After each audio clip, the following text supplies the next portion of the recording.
Hello, everybody. I'm your host, Miguel, and I'm here with. Samuel Lee. Yeah. All right, for our podcast today, let's just get right down to the point.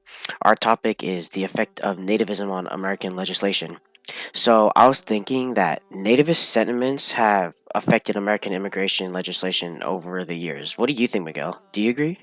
Yeah, I agree.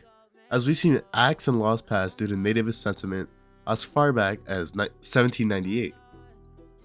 You know, an act passed during that year was the Alien and Sedition Acts. As prior to this act, people feared that alien peoples would support the French during the Revolutionary War and drag America to another war. This fear can often be traced back to nativist sentiments, as alien peoples had different cultures, languages, and sometimes even ways of thinking.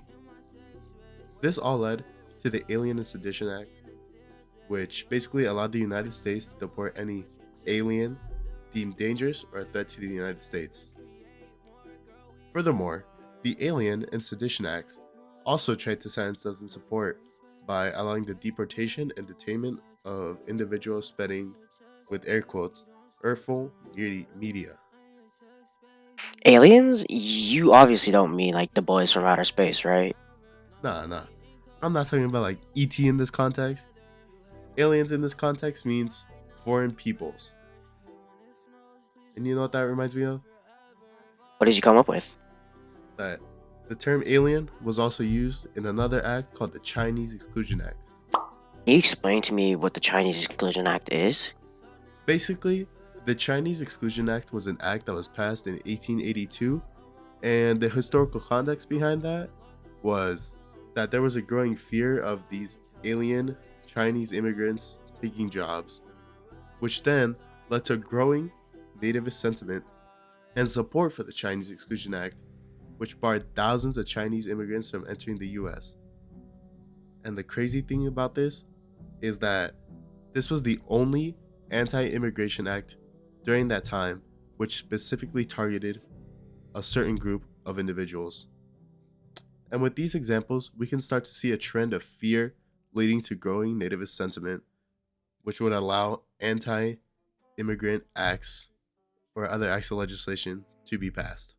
So actually, that ties in really well with another act I was thinking of. It's called the Quota Acts of 1924. American isolationism could also like play a factor in the making of this act because after World War One, the U.S. didn't want further involvement with other countries and their problems, so that actually fits pretty well. With the background where you know how you said alien peoples idea that you were talking about earlier, due to the fear that too many people were coming into the Americas to steal jobs, quote unquote, from the Americans, the Quota Acts was put in place.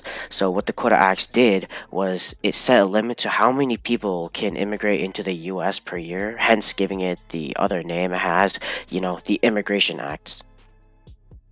Oh, here's another one. It's actually called Immigrant Reform and Control Act. Yeah. That sounds familiar. Was it passed recently?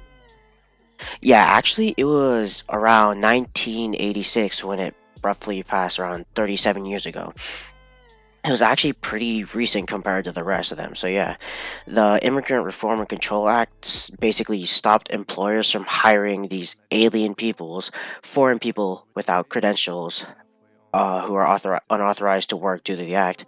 A big concern that caused the passing of this act was the illegal immigrants who trespassed onto America and were not qualified as American citizens.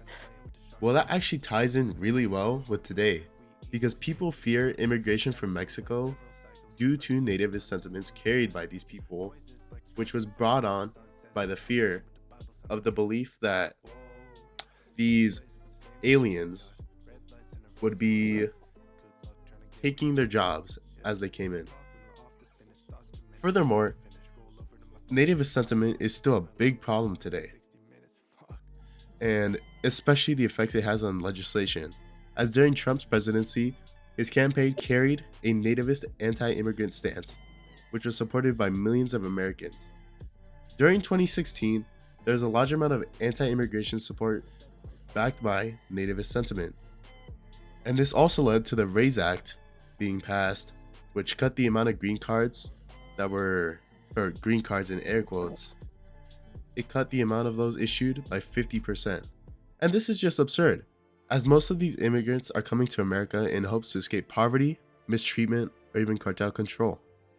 The fact that millions rallied behind the idea of MAGA, which is essentially an America First slogan, shows that the intent of MAGA was never to help America, but just to keep these alien peoples out.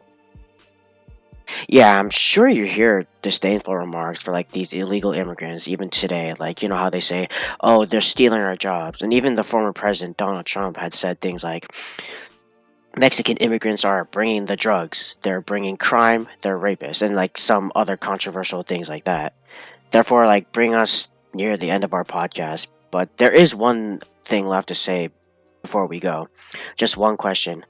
After seeing multiple examples of legislation that carries like nativist sentiment, do you believe that the US should keep immigration restrictions, or do you think that there should be no restriction on immigration at all? As you all ponder on this, past Miguel and Samuel, we're out. President Miguel and Samuel, take over.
All right, everyone. Thank you for participating in such a meaningful discussion regarding this topic, as it is a very persistent topic that still affects us today and may even affect us tomorrow.